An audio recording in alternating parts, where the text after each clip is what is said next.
میں آپ کو ریٹن میں لکھ کے دینے کے لیے تیار ہوں, نکاح کرو اور یہ ارادہ کرو 4 مہینے صرف کیا کرنا ہے, بزنس.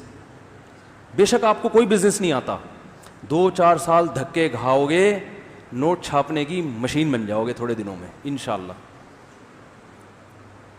کماؤ پوت جو ہے نا, جس کو جاب کرنے والا کہتے ہیں, یہ ہمارے اسلاف کا طریقہ نہیں ہے. یہ انگریز جب ہندوستان میں آیا اس کو افراد چاہیے تھے, اس کے پاس افراد نہیں تھے نا, تو اس کو ملازمتوں کے لیے بندے چاہیے تھے. انہوں نے ہمیں تجارتوں سے ہٹا کے کہاں لگا دیا, کلرک بنا دیا کسی کو, ٹھیک ہے نا, کسی کو کچھ بنا دیا, کسی کو کچھ بنا, اور 1.5-2 لاکھ کوئی مینیجر بنا دیا. تو اس کو اب مینیجر کا ساری نالج سے فائدہ کون اٹھاتا ہے, وہ جس کی فیکٹری ہے یا جس کا بزنس ہے.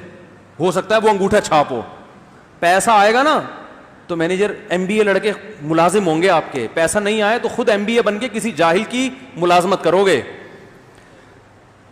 کیا کریں یار, کوئی ڈنڈا منڈا ہونا چاہیے صرف دکھانے کے لیے.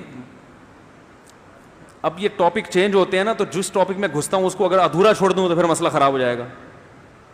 دیکھو آپ پڑھو ضرور, پڑھنے کا مقصد آپ کا نالج ہونا چاہیے. جو پڑھا لکھا آدمی ہے وہ معاشرے میں اچھا سروائیو کر سکتا ہے, لوگوں کو اچھا گائیڈ کر سکتا ہے, وہ بہت سی غلطیوں, اس نیت سے پڑھو. پیسہ کمانے کے لیے اگر پڑھتے ہو تو بے وقوف ہو. پیسہ صرف کس میں رکھا ہے اللہ نے, تجارت میں رکھا ہے.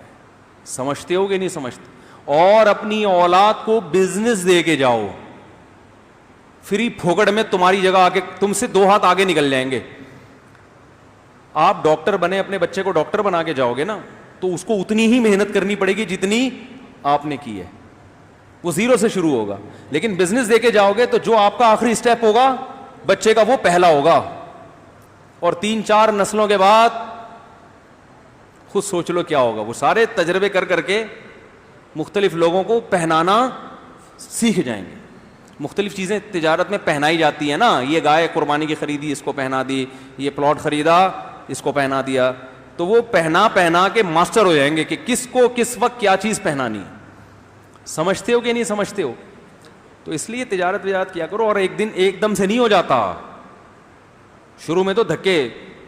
اور تجارت کے لیے یہ بھی سوچتے ہو اتنا پیسہ کہاں سے لائیں, تو یہ تو بے وقوفی کی بات ہے. تجارت میں تو پہنانا آنا چاہیے. ادھر سے لیا, اس کو پہنا کے کمیشن لیا, پتلی گلی سے نکل لیے. ٹھیک ہے, تو پیسہ انویسٹ کرنے کی حماقت کبھی بھی نہیں کرنا ہے. کیونکہ آپ کو تجارت آتی نہیں ہے, 1 کروڑ انویسٹ کر کے وہ ڈوب گئے, پھر تو گئے کام سے. انویسٹمنٹ اس بزنس میں کریں جس کا آپ کو تجربہ اچھا خاصا ہو چکا ہو, اس بزنس میں انویسٹمنٹ کرو آپ, پھر فائدہ ہے. تو بات یہ چل رہی تھی کہ اچھا آپ اگر وہ ہمارے بھائی بیٹھے ہوئے ہیں نا, وہ میکینک ہیں ماشاءاللہ کار کے, تو وہ بھی سوچ رہے ہوں گے میں بزنس کیسے کروں. بھائی آپ نے ورک شاپ کھولی ہوئی ہے, ساتھ ساتھ گاڑیاں خرید کے بیچنا بھی شروع کر دیں. ٹھیک ہے نا, بزنس میں اللہ نے برکت رکھی ہے. 9 اعشاری امتی فی التجارہ او کما قال صلی اللہ علیہ وسلم. اگرچہ روایت کی سند پہ کلام ہے, نبی صلی اللہ علیہ وسلم نے فرمایا کہ میری امت کے 10 میں سے 9 حصے رزق اللہ نے تجارت میں رکھا ہے. سمجھتے ہو گے نہیں سمجھتے ہو؟ تو ساتھ ساتھ جاب کے ساتھ سائڈ میں چلاتے رہو کچھ نہ کچھ. پہنانا ہی تو ہے نا, گاڑی خریدی پہنا دی کسی کو. ٹھیک, تو اس میں آدمی محنت